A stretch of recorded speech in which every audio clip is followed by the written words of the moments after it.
এক তো এখন বাজে বিকাল 4:30, তো অনেকক্ষণ ধরেই একটু শুয়েছিলাম, শরীরটা ভালো নেই, ওই জন্য শুয়েছিলাম একটু।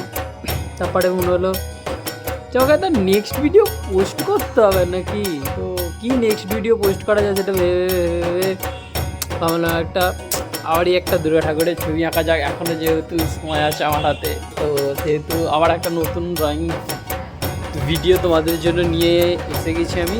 তো যারা যারা ভিডিওটা দেখছো প্লিজ ভিডিওটাতে একটা লাইক করো, কমেন্ট করো, আর যারা যারা আমার চ্যানেলটাতে নতুন আছো প্লিজ চ্যানেলটাকে সাবস্ক্রাইব করে নাও।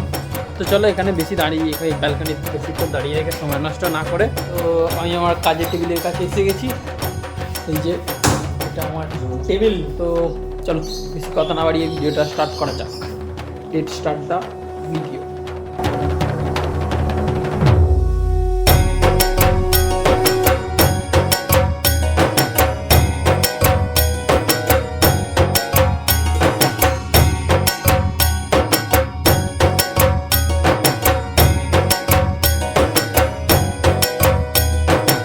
আমি এখন ওখানে ড্রয়িংয়ের সব জিনিসপত্রগুলো সব সাজিয়ে গুছিয়ে রেডি করে এসেছি। এখন একটু কিছুক্ষণ পর ড্রয়িংটা করতে বসবো। আজকে ড্রয়িংটা করবো মায়ের মুখটা, মানে এত মিষ্টি লাগবে, এত মিষ্টি লাগবে, ওনার ভিডিওটা পুরোটা দেখলে বুঝতে পারবে। আর আজকের ড্রয়িংটা অনেক কাজ আছে, তো সময়টা অনেক বেশি লাগবে। হয়তো আমাকে ভিডিওটা দুটো পার্ট করতে হতে পারে। তোমরা একটা পার্ট দেখার পরে নেক্সট পার্টটা খুব তাড়াতাড়ি আমি দেওয়ার চেষ্টা করবো, কারণ কি ভিডিও এডিটিং করতে তো অনেক সময় লাগে। তো একটা পার্টি হয়তো এডিটিং করে আমি আজকে দিতে পারবো। আমি চেষ্টা করবো দুটোই পরপর দিয়ে দেওয়ার, ঠিক আছে? তো তোমরা ভিডিওটা দেখতে থাকো। তো আশা করছি তোমাদের ভিডিওটা খুব ভালো লাগবে। আর যারা যারা চ্যানেলটা নতুন আছে প্লিজ চ্যানেলটাকে সাবস্ক্রাইব করে নাও, ভিডিওটাতে একটা লাইক করে নাও। তো চলো বেশি কথা না বাড়িয়ে ভিডিওটা স্টার্ট করি।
সজো নব সাজে ওঠে সাজিয়ে আকাশ